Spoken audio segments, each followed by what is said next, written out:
Let me start off by saying that as a kid I got bored a lot, and seeing as though I unfortunately didn't have cable, I like to waste my time watching weird local TV stations. You know, that kind that play bizarre local programs and the occasional crappy made-for-TV movie, all under a thick layer of static. I'm pretty sure there's hundreds of them floating around.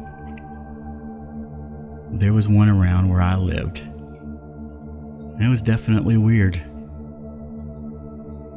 It seemed to play virtually all the time. I imagined the owner of the station was some old creepy guy in a van handpicking the stuff that would play on the station.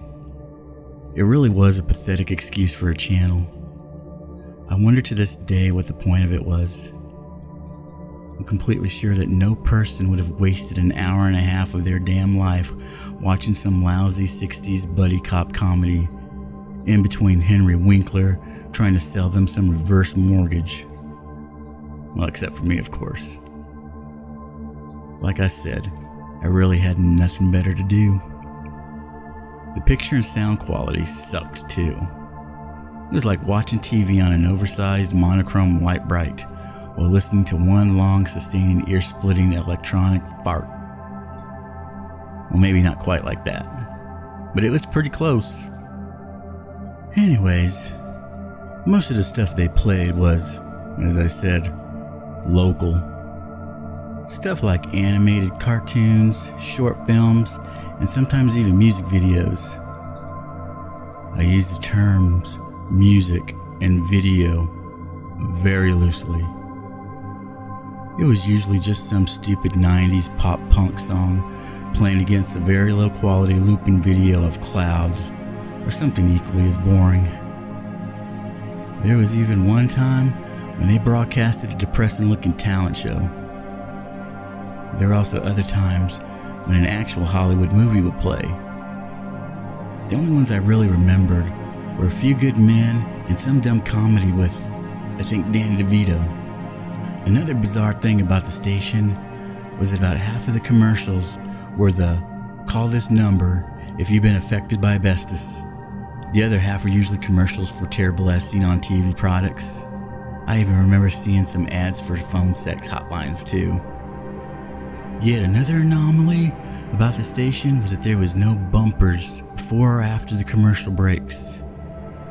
For those of you who don't know, bumper is that short clip that says the name of the station before and after commercial breaks. The last thing I'll say about the station before moving on is that whenever I tried to check the info using the info button on the remote, it would say info not available. Besides all these odd things, I guess the station was pretty run-of-the-mill as far as the weird local stations go, as strange as that might sound. However, there was a disturbing incident from many years ago involving this station that I unfortunately don't think I'll ever forget. It left a deep impression on me that I still have not shaken, and I doubt I ever will. Believe me, I have spent many nights questioning, reliving, and rationalizing what I saw. I don't think I'll ever understand it. For years afterwards, I convinced myself it was a bad dream. But I recently decided to stop lying to myself and accept the truth of what happened. I'd much rather not talk about it, but I think expressing it to the world might make me feel better and help me finally move on. It was in 2006, around summertime. My parents were out for the night and I was home alone as usual. I was spacing out in front of the TV during the evening. The channel just got finished showing a dumb claymation short when it abruptly started playing some cops-like show. There was no intro. It just immediately started with the camera filming the inside of a police car.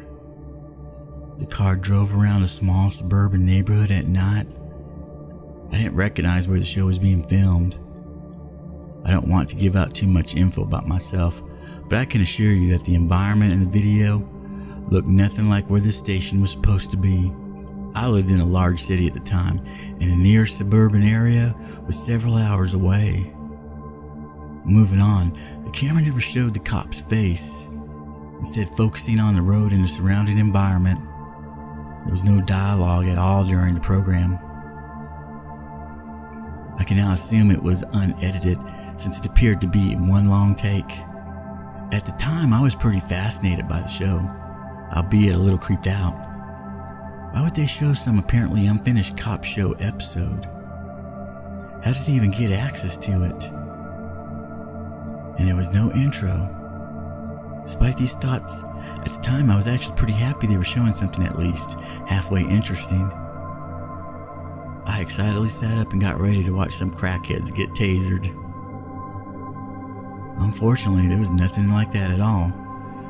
The car drove aimlessly, the camera zooming in and out of occasional bush or house zooming past. I remembered being really confused and eventually bored. I even debated changing the channel after a while. This driving went on for probably 5 minutes before the siren suddenly came on. There wasn't any call coming in on the cop's radio that I could hear. The cop just sped up and zoomed down the street. Once again, I got excited and prepared for action. I couldn't see any other cars, not just on the road. At no point did I ever see another car. This didn't strike me as odd at the time, though.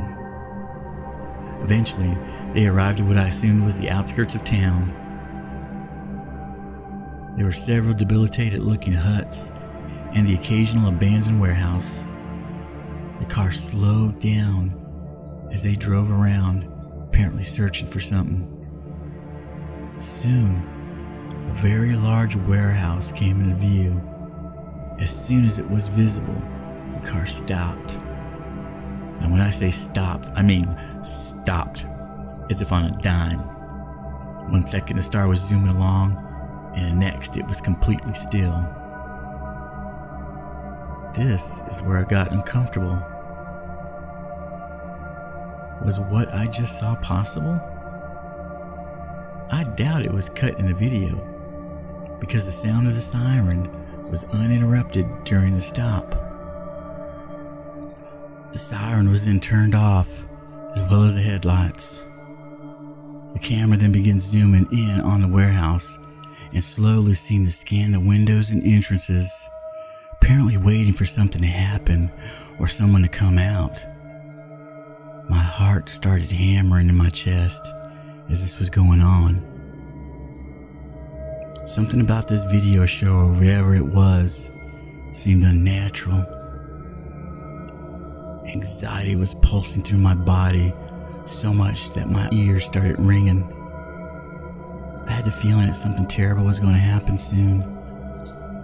A small part of me held on to the hope that it just might be a sting operation, or perhaps a police ambush about to happen. That part of me was shrinking by the second. At this point, it struck me that maybe I should try the info button just to see if it would say anything. Maybe I could figure out just what the hell I was watching. Part of me didn't expect it to have any info, but yet another small part suspected otherwise.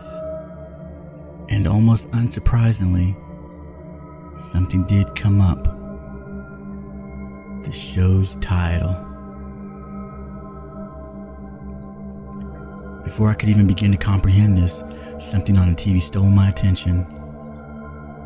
Out one of the doorways of the warehouse, a small red hand emerged, like that of a child. My heart pounded frantically as it seemed to very slowly slither out of the building. The cop in the car did not react at all. The camera was focused completely on the hand. Again, there was a bizarre stillness, as if the camera was suddenly on a tripod. I was fully expecting something to pop its terrible head out of the doorway at any time. As a result, I covered my eyes with my hands. I sat and waited for about 10 minutes. Nothing ever happened. I started to sweat. I finally thought I should just switch the TV off. But I didn't know where the remote was, and I didn't want to risk seeing the screen while I searched for it.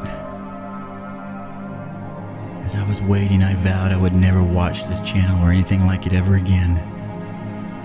A vow that I have kept ever since. I waited for what seemed like an eon. Complete silence, except for the slight sound of rain outside. I felt like every drop of blood in my body was rushing to my head. At last I heard the sound of a commercial. I had never been so relieved in my then short life. My body finally began to feel normal again. I uncovered my eyes to see the same red arm now extended at least 30 feet from the doorway.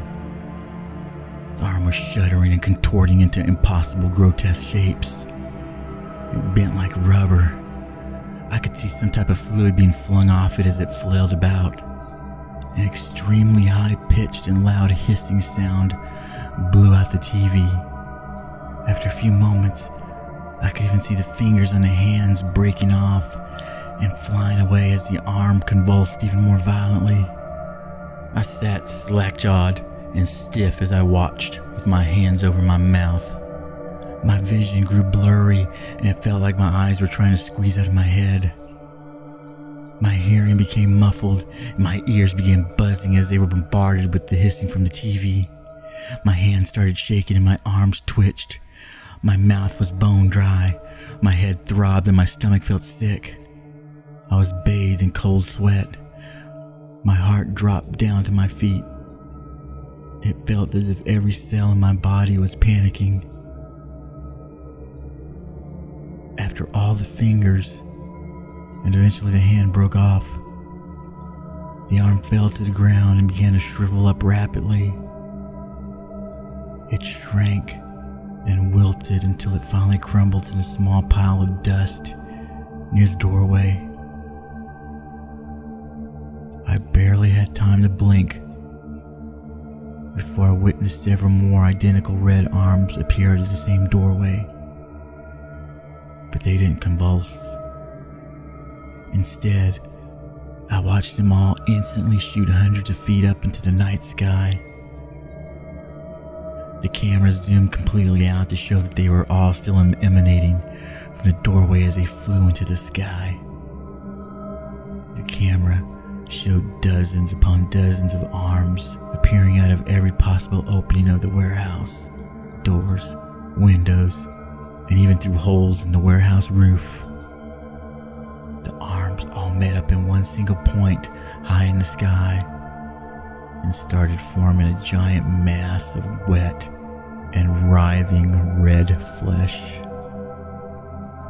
The last thing I remember was the camera being zoomed all the way out so that the inside of the cop car was visible again.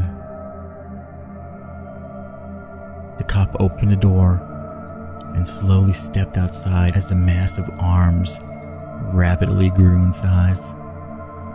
He walked a few yards in front of the car towards the warehouse.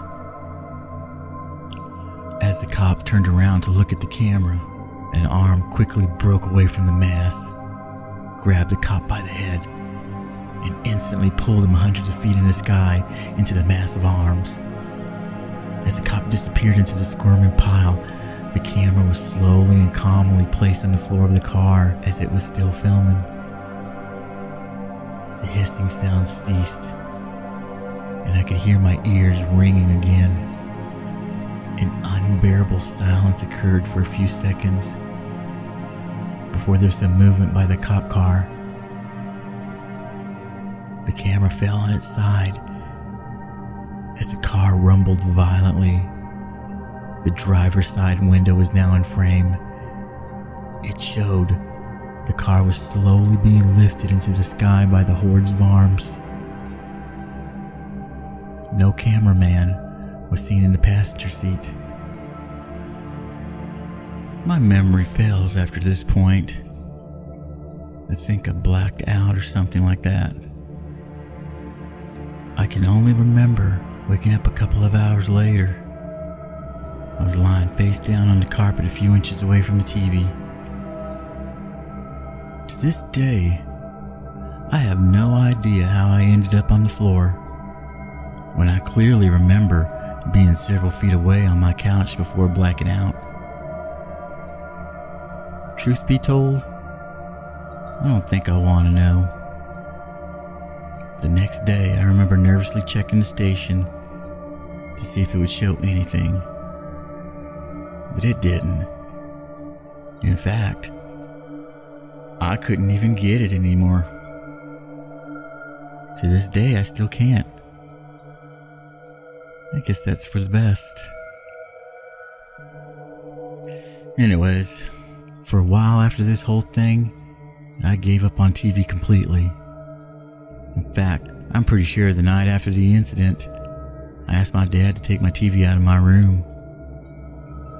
I took up reading as my new hobby. I even had a fear of TVs for a few weeks after the incident. I eventually got over it and got a new TV for my room.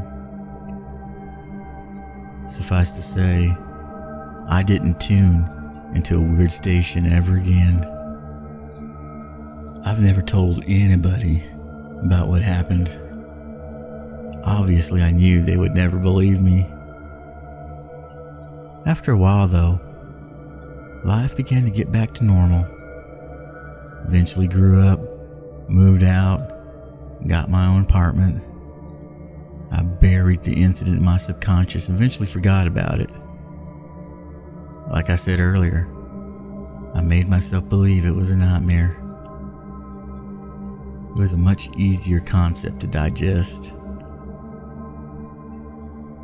That's my story. There's really not much else to say. I guess I do feel a bit better having talked about it for the first time. If you don't believe me, or if you think I'm crazy or something, that's fine. I know what I saw. Just allow me to leave you with a single warning. Do not watch any of those weird local TV stations. I guess every single one isn't bad, but I wouldn't take chances. Trust me, you do not want to deal with something like whatever it was that I saw. But if you do ever let the temptation get the best of you, and you do tune into one, I suppose you'll be okay. I'm not mad at you.